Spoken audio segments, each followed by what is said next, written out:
Bismillahirrahmanirrahim. Assalamualaikum warahmatullahi wabarakatuh. Hamdan wa syukran lillah la wala quwata illa billah.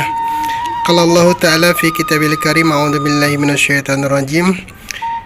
Inna fi khalqis samawati wal arwah wa tilafil laili wan nahari la ayati li ulil albab. Amma ba'du.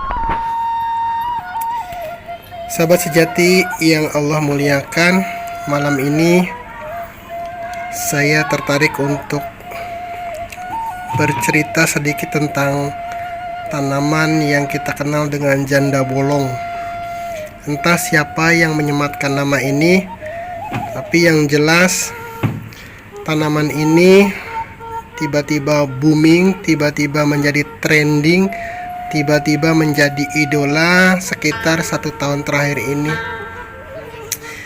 Tanaman ini memang agak unik karena daunnya bolong di tengahnya, dan setelah setahun menduduki rating yang sangat tinggi, di penghujung tahun 2020 ini ketenaran dan kepopuleran janda bolong mulai meredup, mulai tergantikan dengan berbagai tanaman lain yang dipiralkan atau viral dengan sendirinya. Namun yang jelas ini sebuah ibroh, sebuah pelajaran bagi kita bahwa ketika Allah mengendaki sesuatu itu menjadi tenar, maka tidak ada yang akan menghalanginya untuk bisa menjadi tenar. Terlepas apapun kata orang, terlepas apapun pendapat orang, ketika tanaman ini dimuliakan dalam tanda kutip, maka semua orang akan mencintainya. Pun ketika kemudian saatnya harus kembali turun, maka betapapun tanaman ini tetap pada bentuk dan coraknya seperti semula, tapi saatnya turun pasti akan turun juga. Seperti itulah kehidupan, seperti itu pula lah yang dialami oleh tanaman-tanaman lain.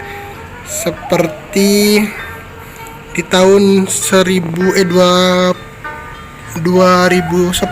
sampai dengan 2011, sekitar tahun itu,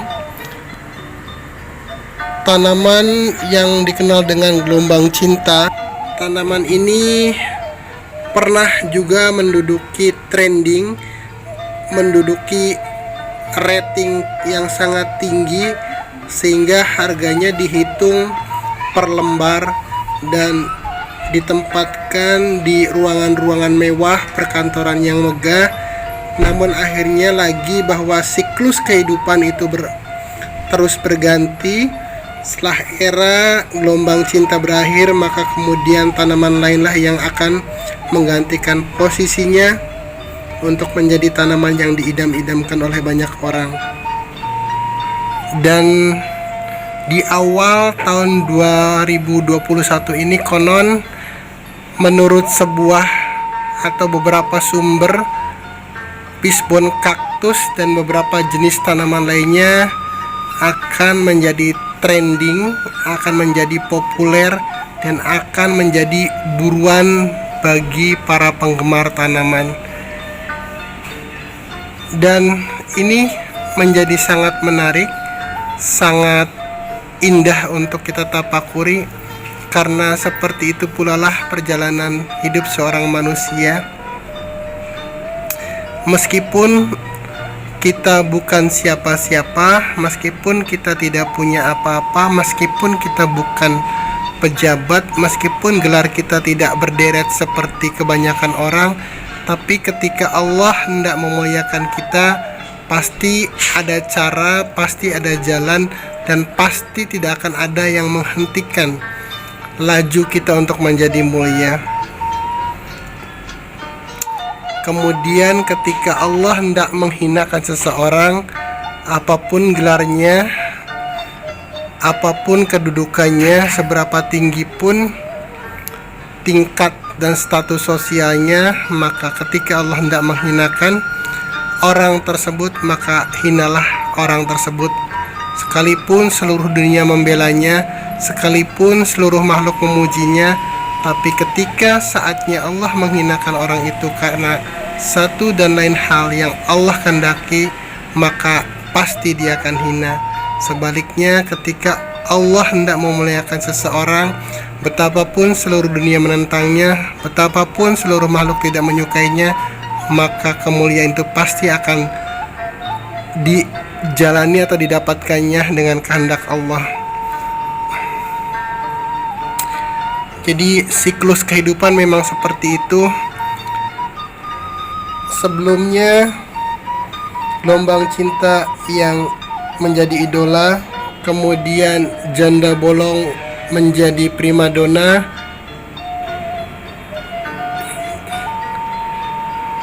dan esok lusa pispon kaktus ini yang diperkirakan, diprediksi akan menjadi trending dan viral, menjadi buruan banyak penggemar tanaman. Jadi pelajarannya adalah bahwa kita tidak boleh memandang orang dengan sebelah mata, terlepas dari statusnya, terlepas dari apapun kondisi orang tersebut saat ini, karena kita tidak tahu besok lusa mungkin posisinya berganti, mungkin posisi dia boleh jadi di atas kita, sementara orang yang dulu di atas kita mungkin di esok lusa di kemudian hari justru akan berada di bawah kita. Siklus kehidupan pasti berputar sebagaimana berputarnya siang dan malam, sebagaimana bergantinya musim kemarau dan musim penghujan, sebagaimana pergantian bulan dan matahari, dan semua itu pasti ada waktunya, pasti ada saatnya, tanpa kita tunggu, tanpa kita harus menunggu, tanpa kita harus menanti. Saat itu pasti terjadi ketika Allah menghendakinya terjadi. Semoga ini menjadi ibrah bagi kita untuk senantiasa berhati-hati dalam menilai orang, untuk senantiasa berhati-hati dalam membawa diri dan menjaga diri kita agar tidak larut dalam kesombongan dan tidak terpuruk karena kita dalam posisi yang kurang menguntungkan saat ini. Insya Allah pada saatnya nanti kita akan ada di satu posisi yang insya Allah mulia sesuai dengan kehendak Allah, dan semoga pula kita akan dimuliakan oleh Allah di dunia wal akhirah. Billahi taufiq wal hidayah. Wassalamualaikum warahmatullahi wabarakatuh.